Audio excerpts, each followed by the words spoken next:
জানেন যে আমাদের মৎস্য খাতটা, হ্যাঁ, মানে দেশের মানুষের যে প্রাণীজ আমিষের যে প্রয়োজন মেটানো, সেটার দিক থেকে অনেকখানি মানে অনেক অবদান রাখে। এটা অনেকে হয়তো দেখে না, মানুষ খালি মনে করে যে খাদ্য উৎপাদন মানে কৃষি ফসল উৎপাদন, কিন্তু আসলে যে প্রাণীজ আমিষের সরবরাহটা এটা দেশের মানুষের, এমনকি বিশেষ করে আমাদের যে জনগণের যারা বেড়ে ওঠার বয়সে আছে, তাদের যে পুষ্টির চাহিদাটা এটা একমাত্র মেটাতে পারে মৎস্য খাত এবং প্রাণী সম্পদের দিক থেকে।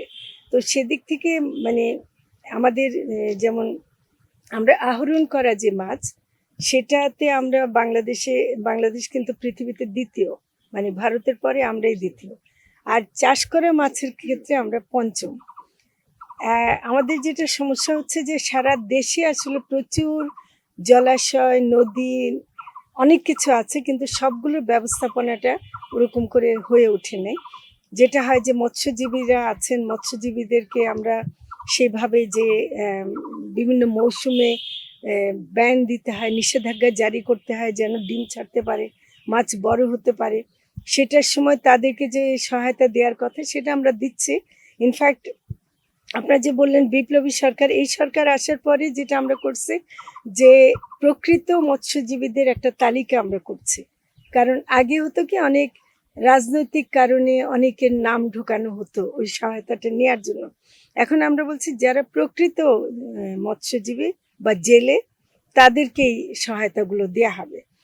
আরও একটা যেটা করছি যে আগে ছিল 25 কেজি, এখন এটা আমরা 40 কেজি করছি। আমরা এটাকে 50 কেজি করার জন্য আমরা কথাবার্তা বলছি।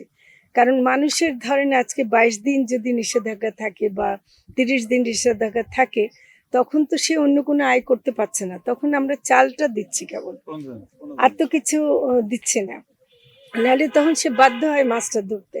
আমরা সেটা যেন না করি, সেটাও আমরা করছি।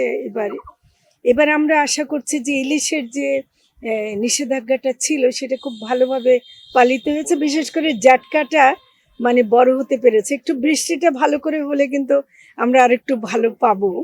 আশা করছি যে জুনের পরে ইলিশ বাজারে আসবে। সেক্ষেত্রে আমাদের পরবর্তী কাজ হলো যে ইলিশের দাম যেন একটা নিয়ন্ত্রণে থাকে, যেন সাধারণ মানুষ ইলিশ মাছ খেতে পারে আর কি।